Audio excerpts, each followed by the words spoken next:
বিদ্যা জ্যান্ত মা থাকে, কোনোদিন বলে না মা তোমাকে 50 টাকা দিলাম, দুদিন ফল কিনে খেও। বলি বাবা, হ্যাঁ, গোবিন্দ বলেছেন প্রতিটা মায়ের অন্তরে প্রতিমা বিরাজ করে বাবা, সামান্য নয়। তাই শুনুন গানটি, ওরে খায়া খিরি দদি দুগ্ধ, ওই মাটির মাকে করে চমুগ্ধ, ঘরে বসে জ্যান্ত মাতরে পচা পান্তা খাই, ওরে সর্বপুরে ছাই হবে রে আমার মায়ের বেদনায়। ওই মা বলেছেন তোমার ঘরে জ্যান্ত মা আছে, তাকে তুমি পূজা ভালোবাসো, ভক্তি করো, তারপরে আমার কাছে এসো বাবা। খাইয়া খেলি তো ঘরে বসে জ্যান্ত মাতরে, ঘরে বসে জ্যান্ত মাতরে পচা পান্তা খাই, ওরে সর্বপুরে ছাই হবে রে মায়ের বেদনায়, ওরে সর্বপুরে ছাই হবে রে আমার মায়ের বেদনায়। একবার চাইবেন তাই মোর হরবা হরবা,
কিন্তু গর্ভধারিণী মা যার জন্য পৃথিবী দেখলাম তাকে 100 টাকা দামে একটা কাপড় কিনে দিলাম না বাবা।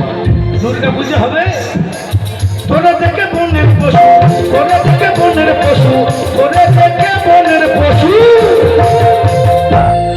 মুখ ঢাকে লজ্জায়, একটা বনের পশু লজ্জা করেছি।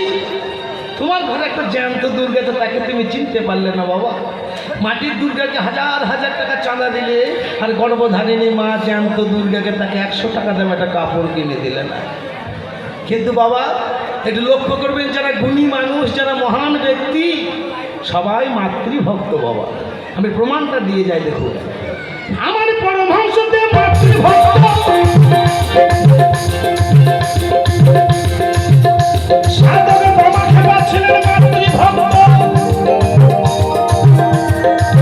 বিনয় বাদল দীনেশ ছিলেন মাতৃভক্ত, সুভাষচন্দ্র বসু ছিলেন মাতৃভক্ত, কাজী নজরুল ইসলাম ছিলেন মাতৃভক্ত, রবীন্দ্রনাথ ঠাকুর ছিলেন মাতৃভক্ত, ঈশ্বরচন্দ্র বিদ্যাসাগর ছিলেন মাতৃভক্ত।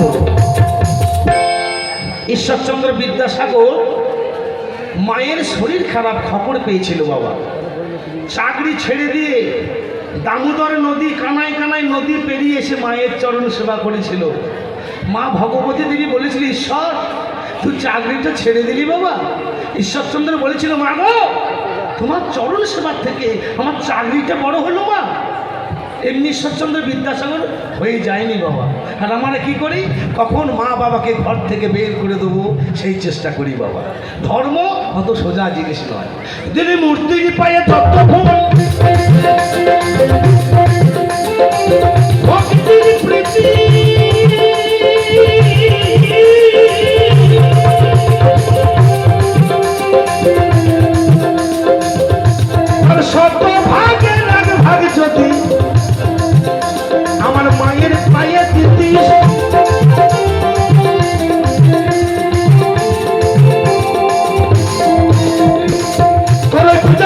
সকল, তোরে পূজা দিত সকল স্বর্গের দেবতায়।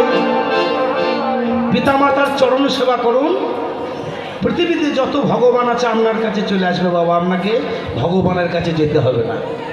এটা যে শাস্ত্র পড়বেন ওদের তুল্য ভগবান কোথাও নেই বাবা। আর বাউল গান, বয়াকার হচ্ছিল বাউল, ব হচ্ছে নারী, নারীকে সাধনা করা বাবা। তাই অনেকে লেখাপড়া করেছেন। কাজী নজরুল ইসলাম নারীর সম্বন্ধে একটা কবিতা লিখেছিলেন, ছোট্ট কবিতা, নারী কাকে বলে। নারী তো সবাই হতে পারে না মা। বলছে ব্যভিচারী নারী না হবে কান্ডারি, নায়িকা বাছিয়া লবে, সেই নায়িকার সঙ্গ করিলে তবে গোবিন্দের সঙ্গ। নারী সবাই হতে পারে না বাবা। তাই কাজী নজরুল ইসলাম নারীর সম্বন্ধে একটা কবিতা লিখেছিলেন। কবিতাটা কি?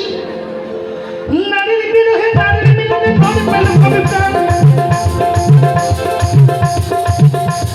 যত কথা তার কবিতা হইল শব্দ হইল গান। আজ মোহনের পাথর দেখেছ দেখুনি তার গান, অন্তরে তার মমতা নারী বাহিরে সাজাহান। ভেবেছ নর নারী শুধু মিথ্যায় কামের খোঁজা, তুমি দিলে প্রেমের অর্ঘ, তোমায় দিত সুধা। কি বলেছেন বাবা? নারীকে কামনার দ্বার হিসেবে ব্যবহার করলে হবে না, নারীকে আগে প্রেম করা জানতে হবে। প্রেম তখন আকাশে বাতাসে পাতালে প্রেমে শেষ নাই। হ্যালো সোনা, হ্যালো তো গেল, কলেজে ঢুকছে একজনে বেরিয়েছে দুজনে, এমন প্রেম উঠেছে মা বাবাতে কুশ ধরা ভুলে গেল বাবা। হ্যালো সোনা, কিন্তু মা ওই হ্যালো করে টেকে কদিন দেখবে 1.5 মাসের মধ্যে এখানে গলায় দড়িয়ে ঝুলছে। ওই হ্যালো প্রেম থেকে না বাবা। প্রেম সম্বন্ধে ব্যাখ্যা করেছেন চণ্ডীদাস। প্রেম কাকে বলে বাবা? প্রীতি প্রীতি শব্দকে পায়, প্রীতি মিলবে কোথায়? পরকে এখন করতে পারলে প্রীতি বলবে কোথায়? প্রীতি প্রীতি শব্দকে পায়, প্রীতি মিলবে কোথায়? বৃক্ষের ফল মাইক প্রীতি মিলবে কোথায়? প্রেমের প্রীতি এই তারিতি চুলি চুলি করে বলে, প্রেমের প্রীতি এই তারিতি জড়াইয়া জড়াইয়া ধরে। যারা ভক্ত আছেন বুঝতে পারবেন বাবা কোন প্রেমের কথা বলেছেন। বলছে কামের পিড়িতে ব্যথা যাকে চিতে বলিতে পরানো ফাটে, আর প্রেমের পিড়িতে ঘষিতে ঘষিতে চন্দন সৈরব ওঠে। তাই চণ্ডীদাস বললেন, রসপরি পাটি শ্রবণ ঘটে সমুখে পুজিয়া রাখে, খাইতে খাইতে পেট না ভরিতে তাহাতে ডুবিয়া থাকে। সেই রসপরি দিবস রজনী অঞ্জলি পুরা খাই, খরচ করিলে দ্বিগুণ বাড়িবে, উচলে উচলে যাই একবার যাই যাই বিদায় বিদায় হবে।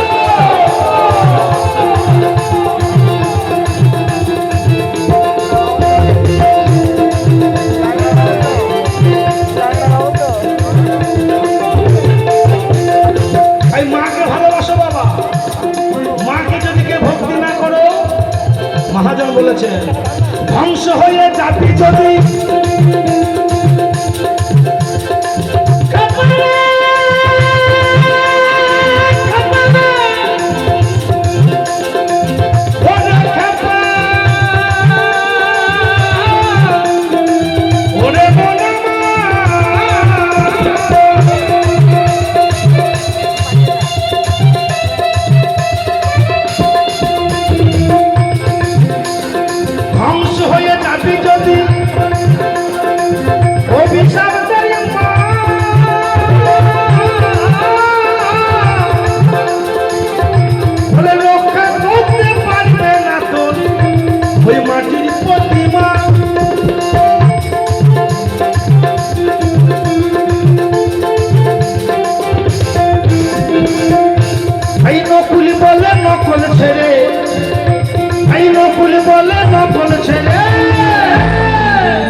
ধরো জ্যান্ত মায়ের পায়।